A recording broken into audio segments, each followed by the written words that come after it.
राधे राधे दोस्तों, आज हम ईसीजी की एबनॉर्मलिटी देखेंगे। नंबर 1 पी वेव की देखते हैं। पी वेव की एबनॉर्मलिटी क्या होती है। नंबर 1 में हम देखेंगे पी वेव। ओके दोस्तों, नंबर 1 में हम देखेंगे पी वेव।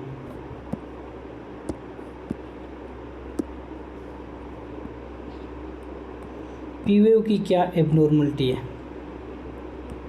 ठीक है। पी वेव हमारी ईसीजी के अंदर पी वेव का क्या काम होता है। पी वेव का काम होता है एट्रियल डीपोलराइजेशन। पी वेव का क्या फंक्शन होता है। पी वेव का फंक्शन होता है एट्रियल डीपोलराइजेशन। एट्रियल डीपोलराइजेशन, ठीक है। और पी वेव हमें ईसीजी के अंदर पी वेव बेस्ट कहाँ पे हम पी वेव को देख सकते हैं। पी वेव को हम बेस्ट देख सकते हैं लिम्ब लीड सेकंड पे। Best seen P wave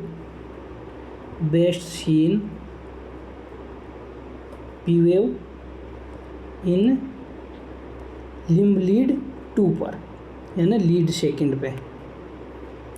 second पे हमें पी वेव को देखना है। पी वेव की जितनी भी एबनॉर्मलिटीज़ होगी वो लीड सेकंड पे हम देखेंगे। अब आपको कल पता है, रब मैंने आइडियाज़ आपको दिया था नॉर्मल पी वेव कितनी होती है। नॉर्मल पी वेव की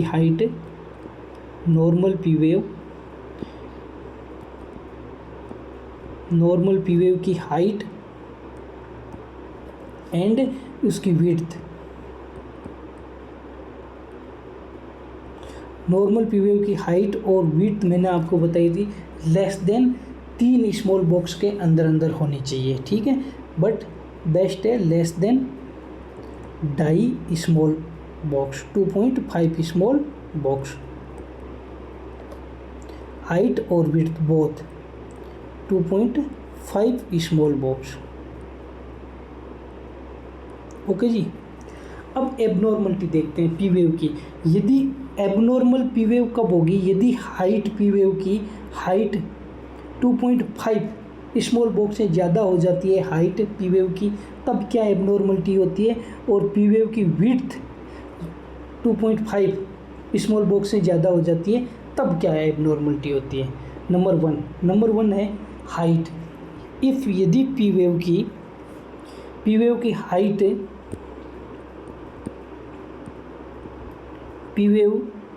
height more than 2.5 small box से ज़्यादा हो जाती है, स्मॉल बॉक्स से ज़्यादा हो जाती है। देखो ईसीजी बनाता हूँ मैं, रफ ईसीजी बनाता हूँ। नॉर्मल पी वेव, जैसे ये पी वेव नॉर्मल है, ठीक, ये नॉर्मल ईसीजी है। अब आप देखो इसकी एबनॉर्मलिटी। यदि पी वेव की हाइट ज़्यादा हो जाती है, ये पी वेव है, तो अब इसकी हाइट देखो आप, इसकी हाइट है वो ज़्यादा हो गई, मोर देन 2.5 स्मॉल बॉक्स से ज़्यादा हाइट हो जाती है पी वेव की, तो इसको एबनॉर्मल पी वेव बोलते हैं। एबनॉर्मल पी वेव, तो इसको क्या बोलते हैं, इसको बोलते हैं पीक पी वेव,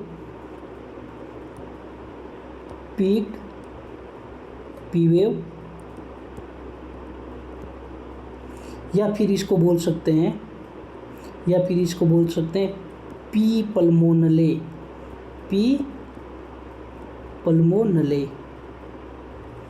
ठीक है। तो अब अपना डायग्नोस क्या बनता है। अपना डायग्नोस बनता है जब राइट एट्रियम का इनलार्जमेंट होगा, राइट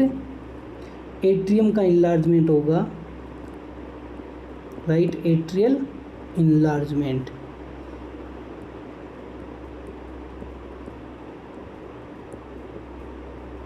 राइट एट्रियल इनलार्जमेंट के अंदर पी वेव की हाइट है वो इंक्रीज हो जाती है, ठीक है जी। ये हमारा नॉर्मल हार्ट होता है, ये नॉर्मल हार्ट है,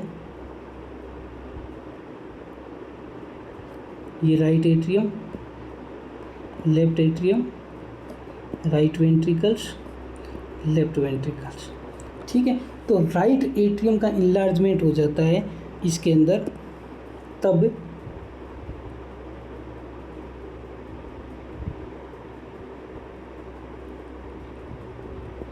पी वेव की हाइट इंक्रीज होती है। तब क्या होता है कि ब्लड है वो ब्लड राइट वेंट्रिकल्स के अंदर डिक्रीज फ्लो के अंदर जाता है, तो ब्लड एक्यूमुलेट हो जाता है राइट एट्रियम के अंदर। राइट एट्रियम के अंदर ब्लड एक्यूमुलेट होने की वजह से राइट एट्रियम का इनलार्जमेंट हो जाता है। नेक्स्ट है अपना नंबर 2। नंबर 2 में पी वेव की विड्थ। पी वेव की विड्थ कितनी है? नॉर्मल पी वेव की विड्थ होती है वो लेस देन 2.5 स्मॉल बॉक्स होती है। यदि मोर देन 2.5 स्मॉल बॉक्स हो जाती है, तब क्या होता है? तब ईसीजी के अंदर हमें कैसे दिखेगा? तब हम क्या बोलते हैं उसको? तब हम उसको बोलते हैं वाइड पी वेव, ठीक है। या फिर इसका दूसरा नाम बोल सकते हैं पी माइट्रले। डायग्नोज क्या बनेगा अपना? डायग्नोज बनेगा left atrial enlargement. Left atrial enlargement.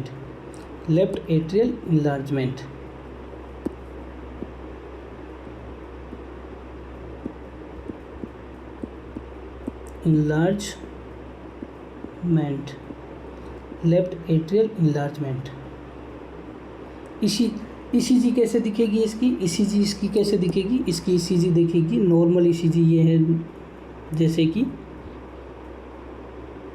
ये नॉर्मल ईसीजी है। अब एबनॉर्मल ईसीजी कैसे दिखेगी? एबनॉर्मल ईसीजी इसके अंदर दिखेगी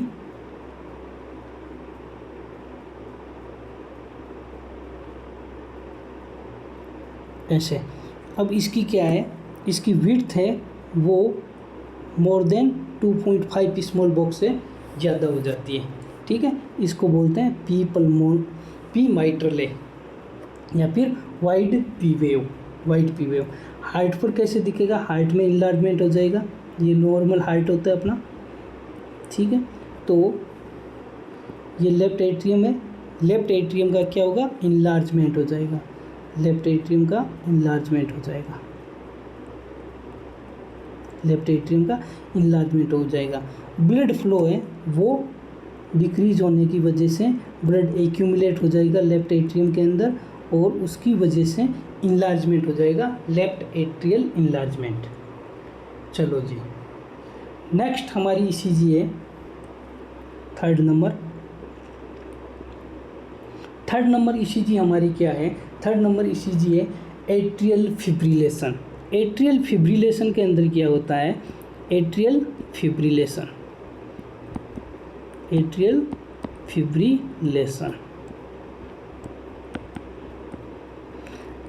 फिब्रिलेशन के अंदर हमें ईसीजी कैसे देखने को मिलेगी?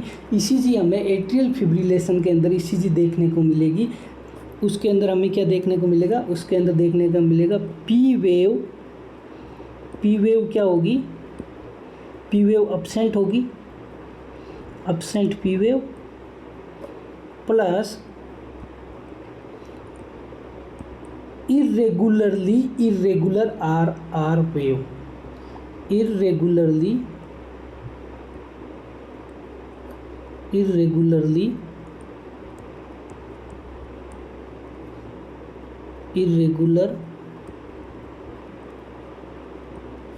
Are wave. अभी ईसीजी में हम देखते हैं कैसे दिखती है, तो इसको बोलते हैं एट्रियल फिब्रिलेशन। अब ईसीजी के अंदर कैसे देखेंगे?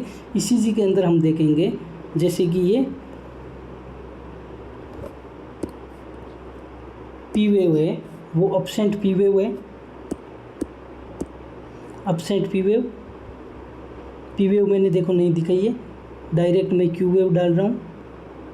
अपसेंट पी वेव और इर्रेगुलर आर वेव।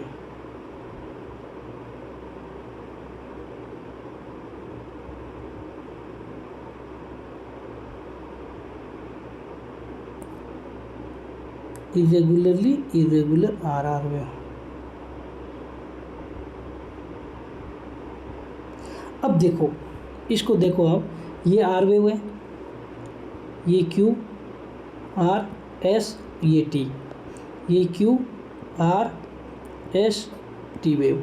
अब हमने यहाँ पे पी वेव ऑब्सेंट दिखाया है, ये पी वेव ऑब्सेंट है, पी वेव ऑब्सेंट है। अब आर आर वेव इरेगुलर कैसे है? आर आर वेव इरेगुलर ऐसे, देखो दो आर आर, ये आर और ये आर वेव, इनके बीच का डिस्टेंस देखो, यहाँ पे इतना है, यहाँ पे इतना है और यहाँ पे इतना है। ये क्या इरेगुलर है, यानी बराबर आर आर वेव के बीच का जो स्पेस है वो इक्वल नहीं है, अनइक्वल है। तो irregularly irregular R R wave called as atrial fibrillation.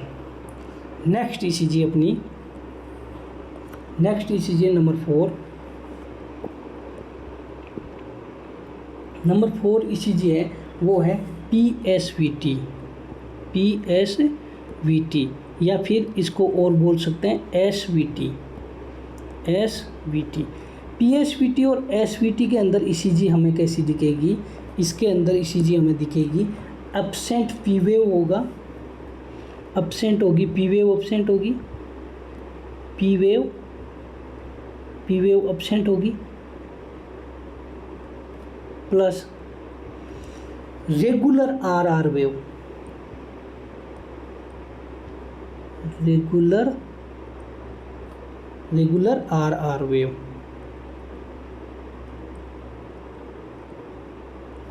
अब ईसीजी के अंदर हम इसको कैसे देखेंगे? ईसीजी के अंदर हम इसको ऐसे देखेंगे, पी वेव को मैं एब्सेंट दिखा रहा हूँ, क्यू आर एस, ये टी वेव, ये वापस पी वेव को एब्सेंट दिखा दिया मैंने, ये क्यू आर एस और ये टी वेव, वापस मैं पी वेव को एब्सेंट दिखा रहा हूँ,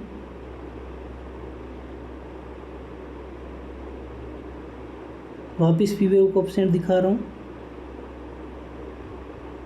तो अब देखो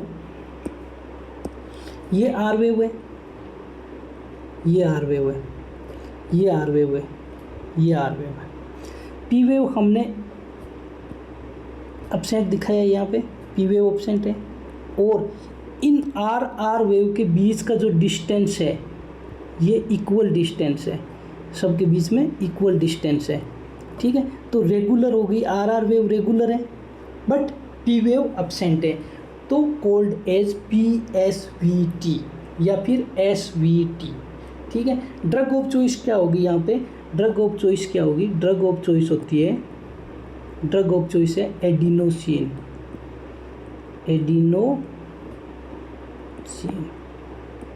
एडिनोसिन हम पेशेंट को क्या देंगे?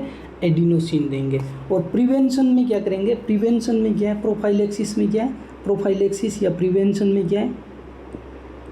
प्रिवेंशन। प्रिवेंशन में हम कौन सी ड्रग देंगे? प्रिवेंशन में हम ड्रग देंगे वेरापामिल, वेरापामिल। चलो जी, next ECG number 5। Number 5 ECG क्या है? नंबर 5 ईसीजी है साइनस अरिथीमिया। साइनस अरिथीमिया में ईसीजी कैसी दिखेगी? साइनस अरिथीमिया,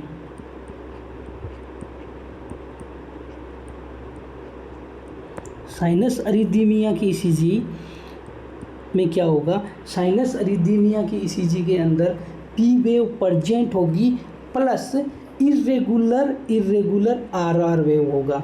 इसमें क्या होता है? पी वेव तो प्रेजेंट होती है, पी वेव प्रेजेंट होगी प्लस इरेगुलर को मैं ऐसे लिख रहा हूँ, इरेगुलर आर आर वेव। अब इसकी ईसीजी देखते हैं हम, इसकी ईसीजी कैसी दिखेगी? इसकी ईसीजी ऐसे दिखेगी कि पी वेव प्रेजेंट होगी, ये पी वेव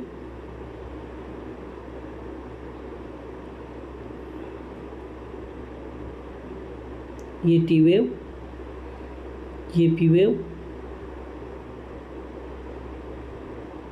ये टी वेव, ये पी वेव, ये टी वेव। अब पी वेव यहाँ पे प्रेजेंट है, present P wave, R wave, but R R के बीच का डिस्टेंस देखो आप, आर आर के बीच का डिस्टेंस अनइक्वल होगा, अनइक्वल होगा।